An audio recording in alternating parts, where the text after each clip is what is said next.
What's up, guys? Welcome back to the Casual Critic YouTube channel. I'm happy to have you here today.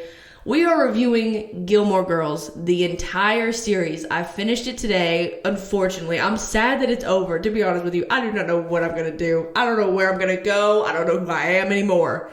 I watched the original series that ran for 7 seasons. It came out in 2000. And then today I finished the limited series that Netflix put out in 2016. To be honest, I thought the Netflix thing that they had about Gilmore Girls was a movie, and then I found out it was a limited series that had 4 episodes that they're all an hour and a half long, and I was so excited because I thought it was an hour and a half long movie, but no, it's like 4 movies, so I was so excited to find that out. But yeah, Gilmore Girls has become my second favorite show of all time. It's only topped by The Walking Dead, and I don't think anything is going to beat The Walking Dead. So technically, it's kind of tied for first, in my opinion. I love Gilmore Girls so much. Everything about it, we'll get into it. The only reason I turned on Gilmore Girls, I'd heard about it. I mean, I feel like everyone's heard about it. It's very, very famous. But I did not know that Melissa McCarthy was in it. And I heard that. I love Melissa McCarthy. So I was like, okay, I'll give it a shot. To be honest, I thought it was going to be super cringy, bad. I thought it might be a little funny, especially with Melissa McCarthy being there. But I had low expectations. I thought it was going to be cringy. But it is not. It is not at all. I'm not going to get too much into the premise because it's a show that's 7 seasons long. So it's kind of hard to tell you exactly what Gilmore Girls is about. But the very basic premise is that it follows Lorelai Gilmore, played by Laura Graham, who I love so much, and it just kind of follows her life. She became a mom at 16. She was a teen mom, and she moved out of her house, and she just was doing it. She's such a badass, and it's just about her life. In the beginning, Rory, her daughter, is, I don't know exactly how old she is, but she's getting ready to start high school, I think, or maybe she's like a sophomore in high school or something like that. And then it follows her, and the last season ends with Rory graduating from Yale. So that's how long the show spans. And then the limited series that Netflix put out, it's set 10 years in the future. So Rory, the daughter, at that point is 32 years old, and Lorelai's almost 50 years old. And it's just, we'll get into the limited series more. But the original series, the 7 seasons, are perfect. They are perfect. There's nothing I would change. There's nothing I would do differently. I think, honestly, that this show is genius. And I mean, a lot of people like it, but I don't know if people appreciate how genius it is. Because it is the exact perfect amount of relatable and sad and dramatic and tragic and gut-wrenching stuff happens. You know what I mean? Just things that really hit you in the ball sack. But then it's also got the element where it's not relatable, and it's great, and it's funny, and it's cute, and it's awesome, and you love it, and you want to be like them, and it's just the perfect blend. It is the perfect combination. Because you have your moments where, oh yeah, I know what's going on. I relate. Like Lorelai's mother, for instance, and her parents and their relationship. I 100% relate with that. She does not have a good relationship with her parents. And a lot of people, including myself, can relate. But then she has this amazing relationship with her daughter, and they're best friends. And it's oh, I can't necessarily relate to that, but I love that and I love to see it. So it just has that perfect, and that has to do a lot with the writing and the characters and the acting too. But just the story. The story's where it's at. This is not directed crazily well. It's a point and shoot kind of thing, it's not artistically shot, but that's fine. That is okay. I didn't need it. I didn't want it. The story, it is like a 10-layer cake. You can't even get enough of the story, and they give you so much, and you can't get enough. You can't get enough. I'm gonna miss coming home after work and just watching Gilmore Girls. What am I supposed to fucking do? Anyway, I knew from the first episode I was gonna love it. The acting, the chemistry, y'all. No one else could have played any of these characters. And I will die. I will go to the grave saying that. Nobody else, I don't care who it is, I don't care if it's Meryl fucking Streep, could have played any of these characters as well as the people who did in the show. Their chemistry is crazy. It's just, It's not, it doesn't even feel like a show. It just feels like it feels like a documentary. It just feels like we're watching people's lives.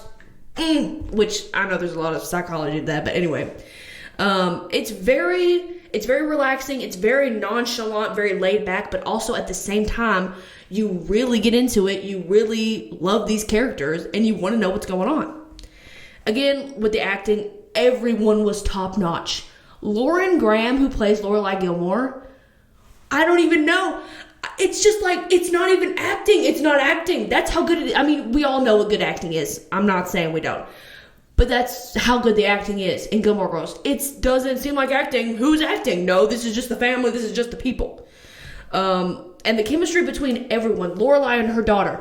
Lorelai and her mother. Like, when I say chemistry, I don't mean they had a good relationship in the show. I just mean they worked so well together. Lorelai and Suki, which is the character Melissa McCarthy plays. Lorelai and Luke. And I'm talking about Lorelai a lot. I mean, she's the main fucking character. But everyone. Rory and her friends. Paris and Lane and her boyfriends. I mean, did I agree with everything Rory did? Hell fucking no. And I know a lot of people didn't who've seen the show.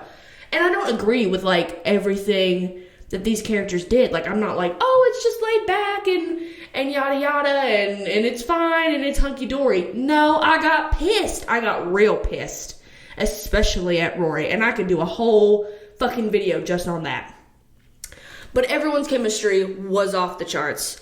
It felt like these people just lived down the street from me. You know what I mean? Like, it's that kind of feel. It's like, oh yeah, Lorelai, and Taylor Dosey, he's a fucking prick. I fucking hate Taylor Dosey, by the way. And he is gay. And that kind of goes along with, like, everyone's flawed. Everyone's flawed in the show. No one's perfect. I love Lorelai. I think she's one of the best characters in TV. Period. End of sentence. But I don't agree with everything she does. She makes mistakes. Everybody makes a lot of mistakes. But that makes you love them more because they're relatable, because you would make the same mistakes. I don't know you, but maybe you would. The writing is so good. This show is fucking hilarious. I was not expecting. I thought I might chuckle every so often. Yes. I was not expecting to laugh as much as I did while watching this show. All the seasons in the original series flow so well together. They don't drag in the middle at all. The seasons are constructed amazingly. As far as the limited series that Netflix put out, I don't know what it was like to wait for that. Like, I didn't watch the series when it came out. I was a baby. I was born in 1999. Okay, so I was 1 year old when this thing came out. So I don't know what it was like for people to wait and then get the limited series on Netflix. I could see why some people might be disappointed in it. Maybe, I don't know. I thought it was honestly really good. I knew that the same writer and director were coming back, so I knew it would still, be decent at least. But I did have a, sneaking suspicion that, maybe some of the chemistry was lost, or maybe the actors just weren't up to bringing their characters fully back. But honestly, I thought it was really good. I don't think a lot of shows could have done something like that 10 years later and it been as good as what Gilmore Girls did. Like I said, it was 4 episodes. They were all an hour and a half long. They flowed really good. They were still very interesting. The story was still there. I really liked seeing the characters 10 years later. I literally started the limited series the night that I finished the show because I could not wait. But I could see why people might have thought the story and stuff like that wouldn't have held up. But in my opinion, it did. The clip of them saying the Gilmore Girls title was very, very good. I watched it like 10 times. It made me cry. Basically, in the limited series, Rory wants to be a journalist. It's not really panning out, so she wants to write a book about her and Lorelai and their relationship and their life. And she calls it The Gilmore Girls. And Lorelai reads it, and she's like, but I have a note. You should drop the and just make it Gilmore Girls. And then Rory looks at it, and she goes, Gilmore Girls. And I fucking cried so hard. Oh, my God. Some of my favorite moments of the entire story were in that limited series, to be honest with you. The limited series is done a little bit differently. It's more artistically shot.